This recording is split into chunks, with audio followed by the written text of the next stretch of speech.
बिस्मिल्लाहिर्रहमानिर्रहीम। अस्सलाम वालेकुम दोस्तों, क्या हाल चाल है। उम्मीद करता हूँ सब ठीक ठाक होंगे। आज हम बोया का M1 माइक की अनबॉक्सिंग करेंगे और देखेंगे कि इसके अंदर से क्या निकलता है और ये कैसी चीज़ है। चलिए हम शुरू करते हैं। सबसे पहले इसके ये स्पेसिफिकेशन आप देख लें, तो इसको ओपन कर लेते हैं और इसके अंदर चेक करते हैं क्या है। ये बहुत ही प्यारे लेदर के पाउच के अंदर ये बोया का M1 माइक निकला है। अगर आप इंडोर रिकॉर्डिंग करने के लिए कोई माइक तलाश कर रहे हैं तो मेरे ख्याल से इससे अच्छा माइक आपको नहीं मिलेगा। ज़बरदस्त चीज़ है। इसको ओपन कर लेते हैं। मैंने पहले यूज़ किया हुआ है, मैंने ये एक और मंगवाया है, सोचा अनबॉक्सिंग कर लूँ। ये इसके साथ ऑक्स केबल का जैक आ जाता है जो मोबाइल में लगेगा। ये उसका बैटरी डालने के लिए इसके अंदर, और ये फॉर कैमरे के लिए ये बटन है।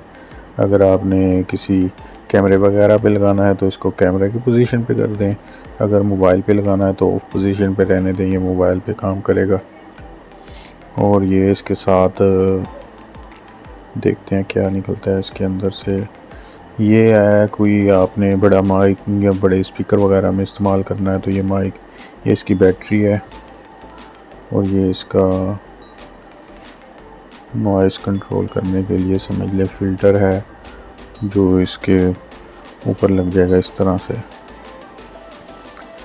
और ये क्लिप है आपको कॉलर वगैरह के लिए हैंग करने के लिए, ये क्लिप इसके साथ इसके ऊपर लगेगा ऐसे। ठीक हो गया जी, ज़बरदस्त हो गया। अब हम बैटरी देखते हैं इसकी कहाँ पे लगेगी, वो भी आपको दिखा देते हैं।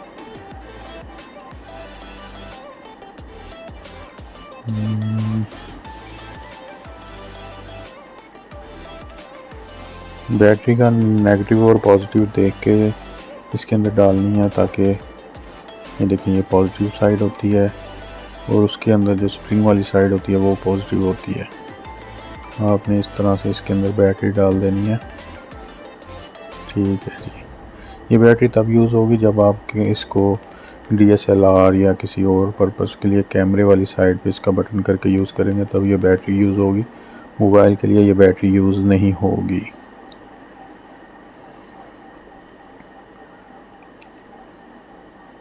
और इसके अंदर कुछ चीज़, और इसके अंदर ये इसकी गाइड बुक है, समझ लें मैनुअल बुक है इसकी। बैटरी वगैरह डालने का तरीका, इस्तेमाल करने का तरीका लिखा हुआ है।